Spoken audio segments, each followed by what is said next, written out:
बिस्मिल्लाहिर्रहमानिर्रहीम। अस्सलाम वालेकुम। उम्मीद है सब दोस्त ठीक होंगे।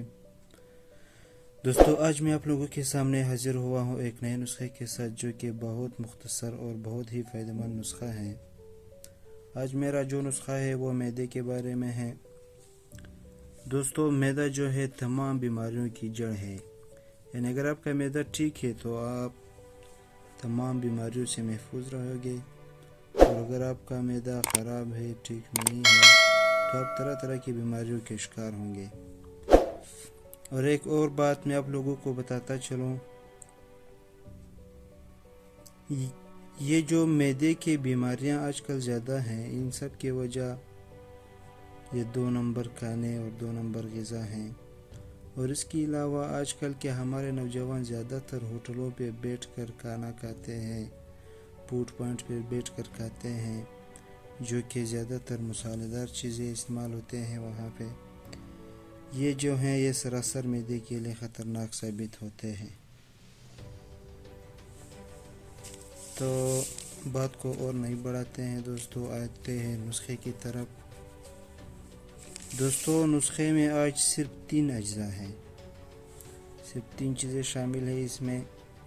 कलवंजी, ये जो काले दाने होते हैं, और उसके बाद मेथी दाना ये होता है, और इसके बाद सौंफ, ये होता है सौंफ। कलवंजी जो कि 99 बीमारियों का इलाज है, और हदीस पाक में भी है कि कलवंजी मौत के अलावा हर बीमारी का इलाज है। और दूसरे नंबर पर सौंफ है, जो कि बहुत ही फ़ायदेमंद जड़ी बूटी है, और सौंफ के बारे में कहा जाता है कि ये 19 बीमारियों की इलाज है।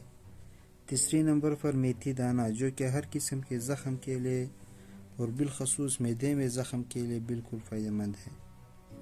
तो भाइयों, नुस्खा तैयार करने का तरीका सुनिए। सबसे पहले मेथी दाना की पिसाई करना है मुकम्मल, और सौंफ और कलवंजी साबित हो, उसकी पिसाई नहीं चाहिए। तो मेथी दाना की पिसाई करके ये सारी चीज़ें शाम को पानी में 1-1 चम्मच मिलाकर रख दे, सुबह तक रहने दे। सुबह नमाज के बाद सबसे पहले दवाई को अच्छी तरह से मिला ले पानी में, और निहार मुँह पी लीजिए। पीने के तकरीबन 2 घंटे बाद फिर चाय नाश्ता करें।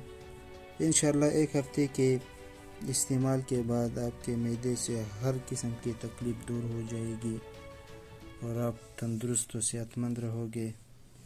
तो ये थी भाइयों आज का हमारा नुस्खा। अगले नुस्खे तक के लिए इजाज़त दीजिए। अल्लाह हाफिज़।